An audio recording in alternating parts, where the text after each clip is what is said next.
Hello students, welcome back. Let's talk about section 5, Geometry Essentials. And here are some selected topics. Pythagorean Theorem. If you have a right triangle like this, then hypotenuse squared, the longest one, is equal to one part squared, the other part squared. I was gonna say horizontal squared plus vertical squared, but according to this arrangement, neither is horizontal or vertical, so I couldn't say really like that. Well, anyway, hypotenuse squared is equal to sum of the other squares. Now, if you're interested in why, well, there are some explanations like this. C squared is this blue part, and then A plus B total quantity squared is this big rectangles. And then areas of these pink rectangles, those half of A times B, one half of horizontal times vertical, but there are 4 of them. So the total area is equal to C squared, the blue area, squared, blue area, plus 4 times this pink. And then if you manipulate algebraically, and after cancellation, you do get A squared plus B squared plus C squared. This is probably one of a dozen different ways to calculate or prove Pythagorean theorem. And as a matter of fact, here's another proof. This time, A minus B total quantity squared, that's what we are using. C squared is big blue square. And then A minus B total quantity squared is the green one. A is from here to there, and B is from here to there, so this is A minus B squared. Similar kind of algebraic manipulation, you're going to get A squared plus B squared is equal to C. Our textbook actually presents this one, the first one. The second one, well, it goes kind of parallel, so I just made up. Excuse me, I didn't make up, I just wrote the program to visualize it. This is ancient proof, really ancient. So if you understand why, that's great. Even if you do not understand, you should still know how to use this. Okay, so much for Pythagorean theorem. And then let's see some 2D figures and their areas and perimeters. Okay, area for rectangle. All right, everybody knows that, I hope. A times B. And how about area of a triangle? 1/2 A times height. I hope everybody knows that. As for acute triangle and as for obtuse triangle. By the way, are you interested in the reason why? It is possible to decompose a rectangle into triangular part. You see, this blue part and this white part over there are the same, and this blue part to the right and this white part to the right are the same. So if you double this area of the triangle, then you should get the area of the rectangle, A times H, and that's why. And then here's an obtuse case. In that case, we consider blue part and then this green part separately.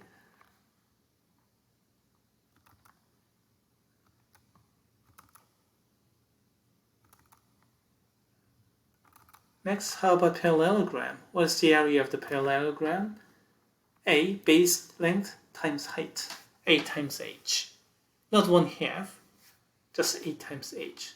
Why is that? Well, and please note that this pink part to the left is cut off and then moved to the right, and then you ended up with a rectangle.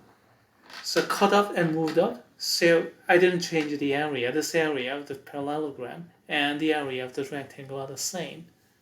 And the area of the rectangle, that's easy, A times H. That's the reason why. If you don't follow the reason, that's still okay, if you still remember the formula. And then next, trapezoid. How does that thing work? 1/2 of A plus B, the top plus bottom, times height. Well, here's a proof. Take a copy, the same copy of this blue, and place it upside down like this, red. And then what did you get? We get a big parallelogram with, oh, excuse me, B should be longer and I labeled it wrong here in my program. Sorry about that. Let me go ahead and correct this thing. Okay.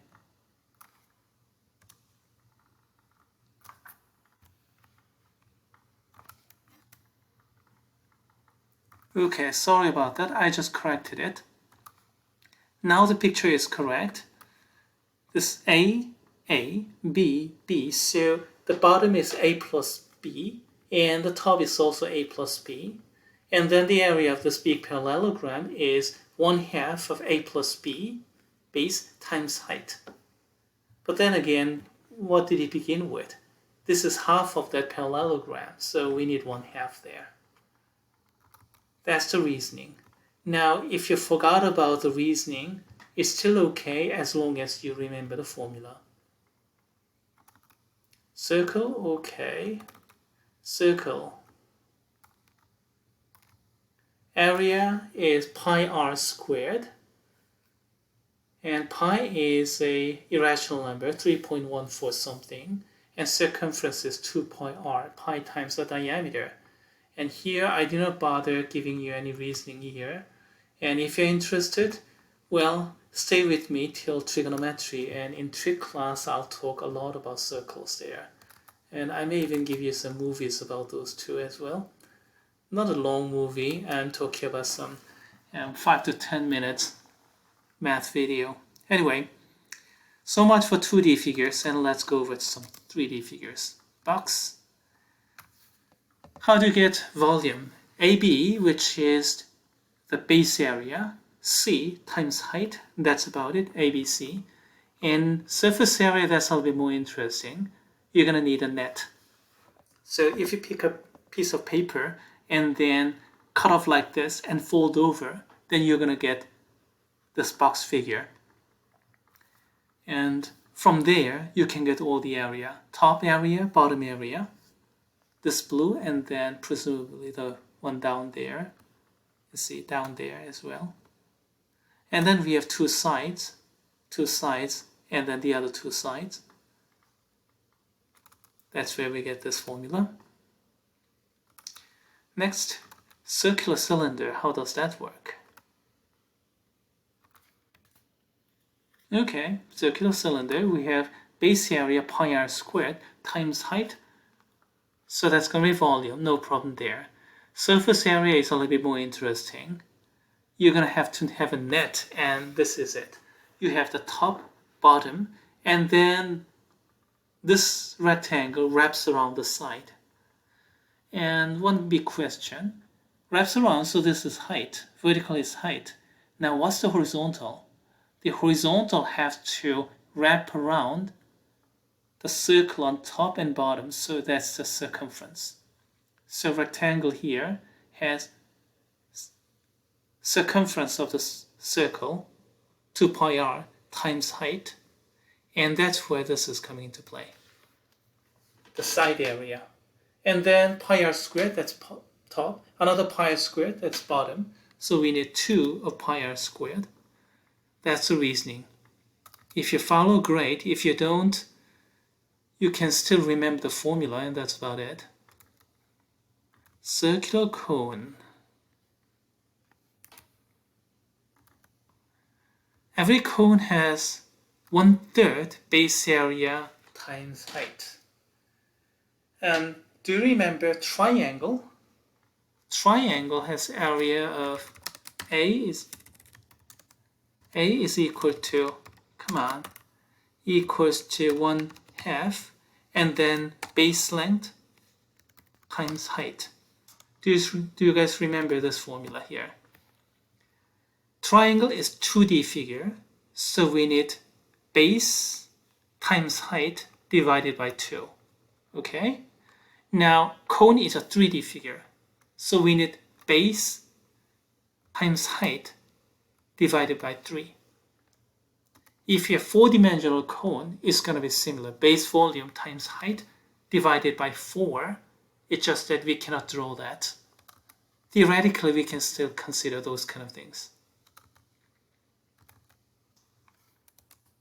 Sphere? How about sphere? Okay, here's an example of a sphere. Okay, all right. In coordinate axis, all everything is here, all right. And then the volume formula is 4/3 pi r cubed, and the surface area is 4 pi r squared.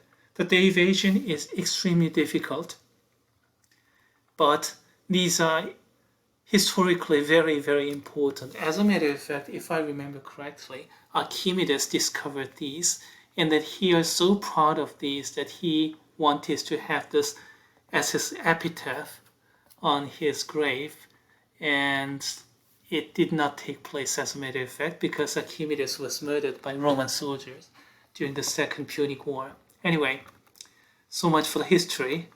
Just remember these formulas. Polygonal cylinders, how about these? Base area times height. Okay, that's always the case for volume, base times height. Surface area. Surface area is basically things like this. You see, we have side and then top, bottom. So twice the base area, that's going to be the top and bottom, okay? And then sum of the side areas. You see, each side is rectangle. How many rectangles are there? Equivalent to the number of sides of the top or bottom. So that's how you can find out the surface area. Polygonal cone, that's the final topic here.